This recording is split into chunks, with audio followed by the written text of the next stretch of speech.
Welcome to the Great Food, Great Stories podcast on Portland Culinary Radio. I'm Steven Shomler, your host. We are doing a special on-the-road edition at Hoodcrest Winery here in Hood River, Oregon. And joining me is Vanessa Holden, founder of Smitten Artisan Truffles. How are you doing, Vanessa? I'm doing very well. How are you? I am awesome.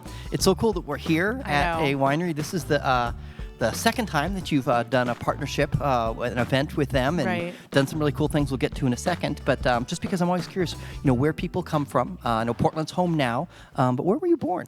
I was born in Fort Smith, Arkansas.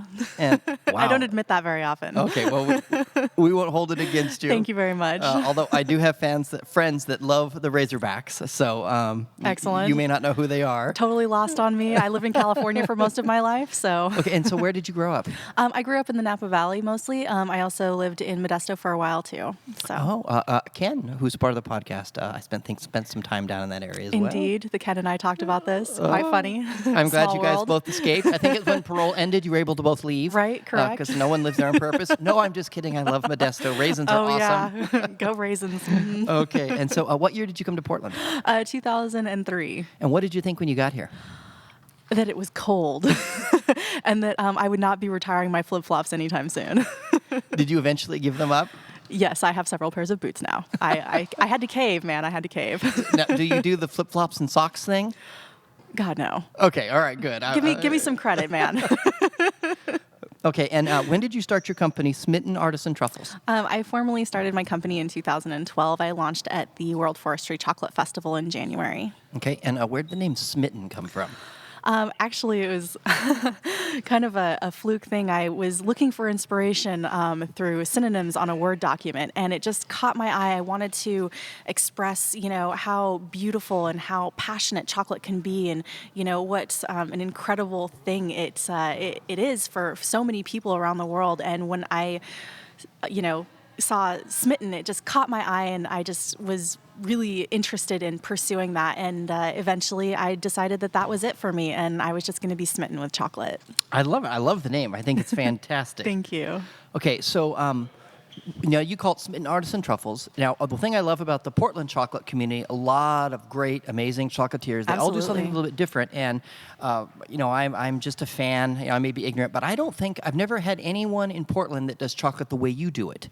You kind of have your own take on it. I do. I really love doing unique combinations. The reason why I got into the chocolate industry is because I wanted to do chocolates that paired well with wine. And, when you have such incredible wine to work with, so many amazing people who are making wine in the valley, you want to be able to push those boundaries as well and bring out flavors and, textures to complement those wines and bring out things that you wouldn't normally taste if you weren't having a unique and beautiful pairing combination. So that's kind of where I was going with it. Okay, so those that don't know, what's a truffle? Because it's Smitten Artisan Truffles. It's not Smitten Artisan Chocolate. So what is a truffle? Not the thing that the pigs dig up. Well, those are very delicious too, yes. And ironically, I have worked with those in chocolate before, which was also a really amazing experience. So you've put truffle in truffles? I have put truffle in truffles, both black and white. I can't decide which one I like better. But, typically a truffle ganache is the emulsion of chocolate and cream. It's literally just taking chocolate and combining it with a fat and creating a beautiful, rich, silky texture.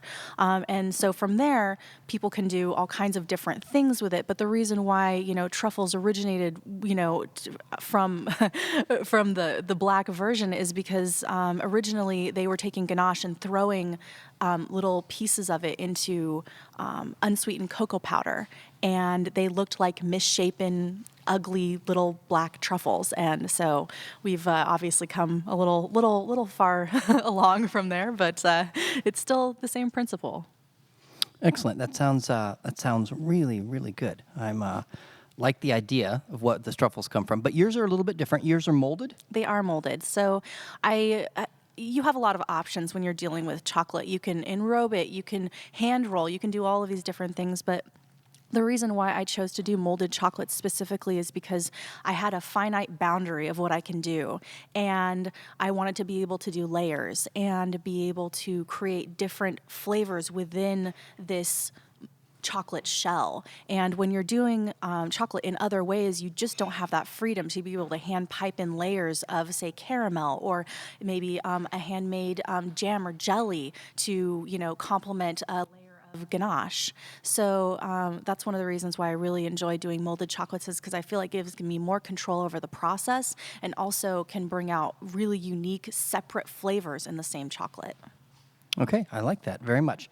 So, so you mentioned wine. So you're going to start your company. And one of the things that I think, if I understood correctly, you were inspired to do is you wanted to make chocolates, truffles, that paired well with wine. Yes. And so, tell me the English estate story. So when I was playing around with chocolate, I didn't have a company at the time. I just was playing with it in my kitchen, and a friend of mine recommended English Estate to me. They were like, "Oh, she's, Andy's so great, and you should go and visit her and take her some of your chocolate." And so I ended up doing that, and she invited me into the winery, and she was like, "Oh, it's fine, just come in, with whatever you have, and let's do a tasting and see what people think." And so I brought in some chocolates and did some samples, and it was just a regular day at the winery, but I sold everything that I had, and that was the point where I was like, wow, people really, really appreciate this. This is something that interests them. It's something that catches their attention. They enjoy the wine more because of the chocolate experience. So I really wanted to kind of take that ball and run with it. And so if you're what's it take to make a good truffle? Good chocolate. Okay, and what? So if I'm at home and I'm gonna tackle making something with chocolate, what do I look for good chocolate? Personally, I would definitely go for at least a semi-sweet, if not a bittersweet dark, just because the purity of the flavors are going to come through a little bit better than milk. And I'm not bashing milk chocolate. I like milk chocolate as well. But if you were going to make something at home and you really wanted it to be, an intense standout flavor, especially if you were going to start drinking wine with it, which I would recommend, definitely start with dark chocolate. And you would want to start with a chocolate that has cacao as the first ingredient on its list.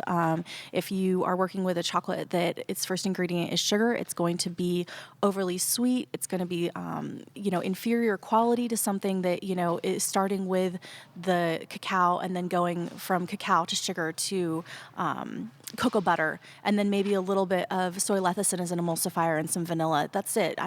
It's very, very simple ingredients list that you want to have with chocolate, because that's going to be the best. Okay, and I want to give people some sense. And by the way, if people are listening and they discover they need some Smitten Artisan Truffles, they can go to Smitten right? Yes. Truffles.com? Yes. Smitten-truffles.com and online, and then they can order your stuff. They certainly can. And if they're out and about at various wineries or events, they'll see you. And when you see Vanessa and you see her truffles, go buy them. Just trust me. Just go buy them. Well, take you can them taste home. them too. No, don't taste it. Just buy them, because I've bought them every time I've been there, and I go to a lot of events. I eat a lot of food, and I don't buy stuff. I buy your stuff every time. Thank I take you. it home. I enjoy it. I love it. It's like nothing I've ever had.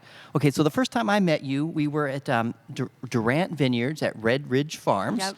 It's one of the few places, Oregon olive mills. They make Oregon olive oil here in Oregon with Oregon olives. And it is phenomenal. And what kind of blew me away is one of the truffles, you took chocolate and cream and olive oil. Yes. And you mixed it together. Yes. And it was amazing. And it was amazing. And, as amazing as chocolate is on its own, the olive oil adds this incredible savory richness. It adds to the mouthfeel. It is just, especially when you're working with fresh pressed olive oil right off the mill. It is one of the most beautiful things I've ever gotten to work with. It's incredible. Yeah, so tell me correct, you take, I don't want your recipe, but just big picture, cream, the chocolate, the olive oil, you mix it together and you put it in your mold and you sell it to us. Yes. And so basically. it's not like a burst of olive oil in the center. It's just the flavor of the olive oil throughout the entire thing. Correct. And the other thing too is that when I was doing, for instance, the rosemary caramel and olive oil truffle, I did a rosemary infusion into the caramel first, added a little bit of Jacobs and sea salt, and then did a layer of the olive oil infused dark chocolate ganache just to give it some balance and some texture. And then, I think the other one I had that day is you had one with rosemary. Is that right? That actually is the rosemary and olive oil truffle. Okay, rosemary, Yep. and you put rosemary in it as well. The rosemary is a caramel. And the noise you're hearing, we're actually in a winery, and so it's the microphone is picking up those noises, and so that's all right. It's a real It's working. an authentic experience. It's a real working winery. But I've also done a couple other truffles with Red Ridge Farms orange olive oil, as well as their orange aperitif sipping vinegars, which are incredible, and it also lends an incredible flavor and dimension to chocolate when you have the richness of the olive oil playing off the tartness of the vinegar. So the way I know that I've enjoyed a good meal, one of the things I do is I go to a lot of food carts, and the way that I know I've had a good meal is if I think about it a few days later. And I kept thinking about your chocolate and said, man, I have got to, I want to do more with Smitten because this stuff was incredible. And have I had your chocolate with a lemon before? Not a lemon, but I did do a yuzu infusion. Okay, that's what I'm thinking of. So the yuzu is a Japanese lemon. It's pretty difficult to get your hands on good quality yuzu, but I got lucky with that. And I did a yuzu infusion for a late harvest dessert wine that Willa Kenzie made. So last November, and it was such a fun experience. I'd never gotten to work with yuzu before, so it was definitely fun. All right, so what are the other different kinds of truffles that you make or have made? Oh goodness, I've done everything from a strawberry balsamic black pepper to a dark chocolate ganache with Irish cream and a brown butter crunch. You name it, I've probably tried to do it. I love working with distilleries, so I've worked with Wild Roots before. I did a raspberry infusion with their liqueur.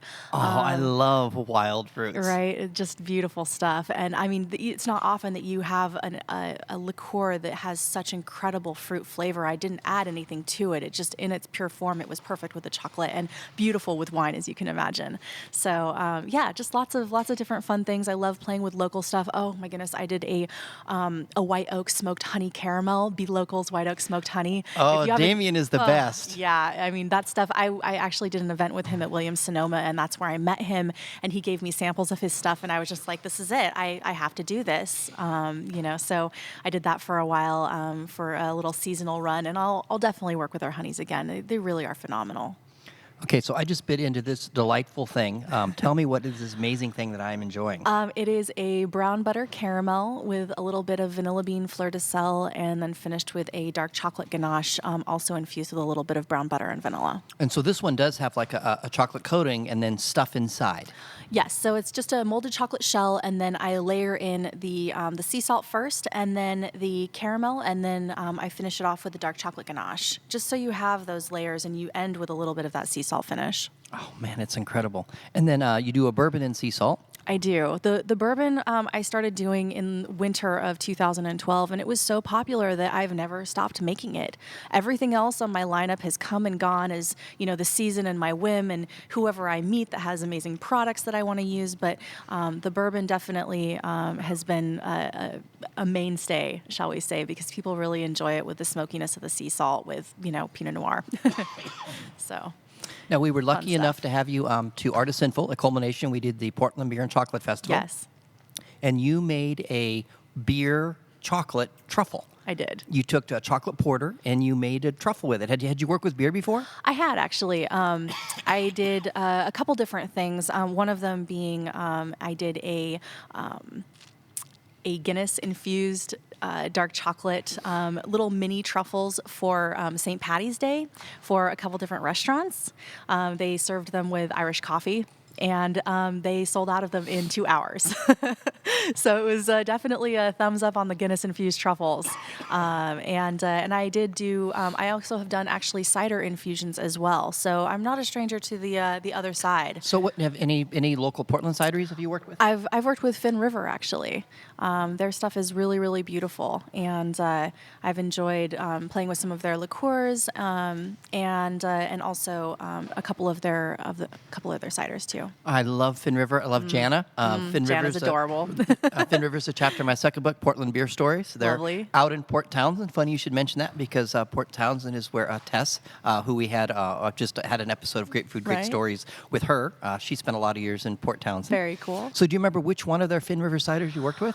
I've worked with a couple of them, and I mean, it's been a while, and I don't exactly remember which ones they were. I apologize, but it's been a few bottles of things since then. But I do remember how amazing they were, and I also, as a standout, their champagne is just incredible.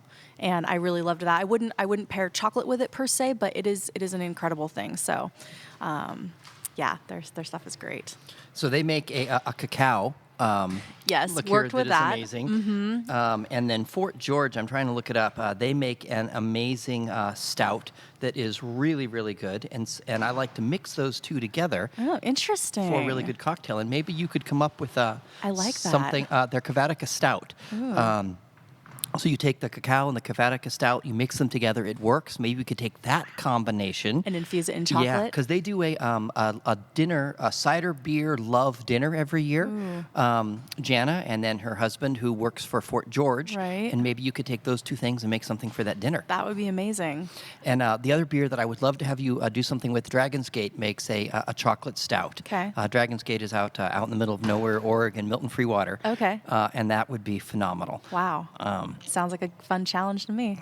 And how about fruits? Have you ever worked with different fruits? Oh, yes. I mean, I have done one of my other favorite citruses other than the yuzu is the calamansi, which is a Filipino lime varietal. I blend that with sweet cream honey, and it just is this incredible burst of flavor. It kind of, to me, tastes like a cross between a lemon, a lime, and an orange. And I originally debuted that one over Valentine's Day in 2012 with Methvin Chardonnay, and people were just loving it. It just was, this is dark chocolate. How are we pairing this with Chardonnay? Just taste it. You'll try it, find out, because it just has this beautiful, beautiful essence to it. But I've played with lots of different local fruits, from blackberries, marionberries, strawberries. Of course, the passion fruit was one of my favorites that I've done for Arbor Brook Vineyards, so the passion fruit habanero with their semillon, which is just amazing. Dave was actually, I can't take credit for this, shout out to Dave from Arbor Brook, because he was the one who discovered that the passion fruit habanero was really going to work with the semillon. But yeah, I love playing with different fruit flavors, and especially, when you compare fruit and a little bit of savory too, it just is a really unique and interesting combination. Have you ever partnered with a baker? I haven't. Yeah, no. So here's a fun thing. If you ever go to Astoria, Tamee is a big fan of the Great Food, Great Stories podcast. Okay. Hello, Tamee. I know you're listening to this podcast, and I bet if you and her just sat down over a cup of coffee, you could come up with some amazing thing. She went to patisserie school. That's where you become a real live baker. Right. And I bet you guys would come up with something that would be phenomenal. Sounds like fun. Okay. So as we close, you partnered with Hoodcrest at the Spring Beer Wine Fest last year. I did. And then today is their grand opening of their new big tasting room and winery. And so you make truffles with their wine. I do. I make a few things with their wine. So I did a Malbec infusion into a molded chocolate truffle. So that's cream, chocolate, and Malbec. Yes.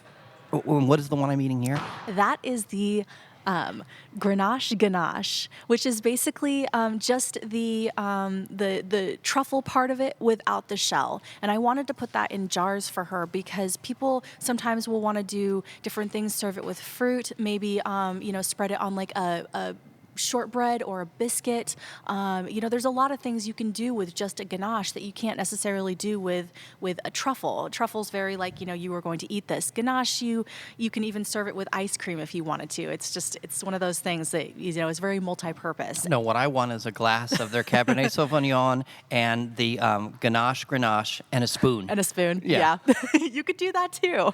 I'm sure that would be a good combination. So any other things that you've done with them as far as their wine? I've also just created a Merlot chocolate syrup, and I was just really delighted with how it turned out. It's not overly sweet. I made sure that the chocolate had a really nice, bitter tinge to it, but also, adding the wine gave it some really nice fruit forwardness, and the combination really, really melds well together. And I think you could pretty much do almost anything with it, from ice cream to fruit to, you name it. Try it. It'll be delicious. I'm kind of, I think I've fallen beguiled. I fell under your spell because as soon as you said Merlot chocolate sauce, I just couldn't think anymore. It's like, that just sounds amazing. You know, you could even do a martini glass and just do a little bit of that inside with, you know, a liqueur of your choice, and I think it would be really good too. Completely different type of experience. Okay, Fun. now you took my brain off on a tangent, and so Sorry. you know I love Hoodcrest. They're great, but have you ever had a Boudicat? Boudicat Winery. No. So they do a Blackberry. I don't know if it's like a port. It's amazing. Yummy. You should get a hold of some of that. Okay. And do a pairing with them somewhere, somehow. I'll try and create an event so I can have you and them Yes, there. please. Because their Blackberry stuff is amazing. Okay. Yes, we've got Vicky from Smockaway Farmstead Creamery is agreeing completely. So yeah, that just what fun it must be for you to find amazing things that you like and then get to mix them into chocolate. Yes. And, you know, speaking of cheese, that's another one of the things that I have done. I've done chocolate chev before, and it has been beautiful, especially with like a nice, like spicy jelly. Delish. So it's just, you know, we have so many things to play with in Oregon, and it's so much fun getting to explore and eat them all. And how about Baijiu? Have you ever had Baijiu? Okay, yeah. So Vin Distilling makes Baijiu. So if you are in Mexico, you drink tequila. If you're in Jamaica, you drink rum. Absolutely. If you're in Russia, you drink vodka. Check. If you're in China, you drink Baijiu. Oh. It's a whole different thing. It's not like it's its own thing. People don't realize it. And one of the few places it's made in the United States is right here in Portland, Vin Distilling. It has kind of a unique flavor. You make a Moscow Mule with vodka. Well, you make a Beijing Mule with Baijiu, and it tastes better than a Moscow Mule. Wow. And so that's another one I want to encourage you to. That's where my head goes. It's like, what other cool things could I come up with? So here's what's impressed. like it. One of the things that's impressed me is that 2012 you launched your company, and now it's how you pay the bills. You don't work a second job. You have a successful culinary startup. Which is really hard to do. A lot of people dream of that and never able to pull it off. So first of all, congratulations. Hats off to you. Thank you. That is an amazing accomplishment. What advice do you have for someone that wants to do a culinary startup? You know, I mean, the one thing that you have to always keep in mind is, you know, not every single door is going to open for you the first time you knock. So be tenacious and, you know, never stop asking questions, never stop, you know, connecting with people that, you know, might benefit you or you benefit them. I mean, you know, you want to create symbiotic relationships with people because that's really what's going to boost your business and be able to take you to the next level is, you know, working with people. So relationships, good people skills. Good people skills help, yes. Yep. Having a good product also helps. Oh, yes, huge. And that's a given. Your stuff is not good. Your stuff is amazing. Thank you. And so, of course, that's a given. But it's not enough to have good product. If you had a good product and you didn't network, you didn't have good people skills, you weren't tenacious, would you have made it? No. Yeah, and a lot of people think that I run into, I make this really good X. That's mission critical. You have to do that. Yes. And that's step one. But alone, that's not enough. Right. Okay, so people skills, relationships, networking, and tenacity. How important is that tenacity? I think that's the holy grail of making a business work is being able to, you know, get shot down and find another way around the obstacle. You know, be able to be like, okay, this didn't work. Let's find something that will. How do we create what we want out of the things that we have so we can create more with the things that we'll gain, whether it's experience or whether it's, you know, contacts, whatever it is. You know, use it to the best of your advantage and just keep trying to build up those blocks, and eventually you'll open a few more interesting doors than you had before. So that's fantastic. All right, so just as we close, I've just been thinking about this Merlot chocolate sauce. Yes. And you could make a chocolate sauce with like maybe a bourbon or all kinds of different things. I think we should do like a Smitten Artisan Truffle cocktail night somewhere. I think that would be so Sign much me fun. up. Yes, I think that is awesome. Love it. Man. All right. Well, Vanessa, thank you so much for joining us on the Great Food, Great Stories podcast. Thanks for having me, Steven. It's just been a delight. I wish you all the best and continued success. Cheers. Cheers.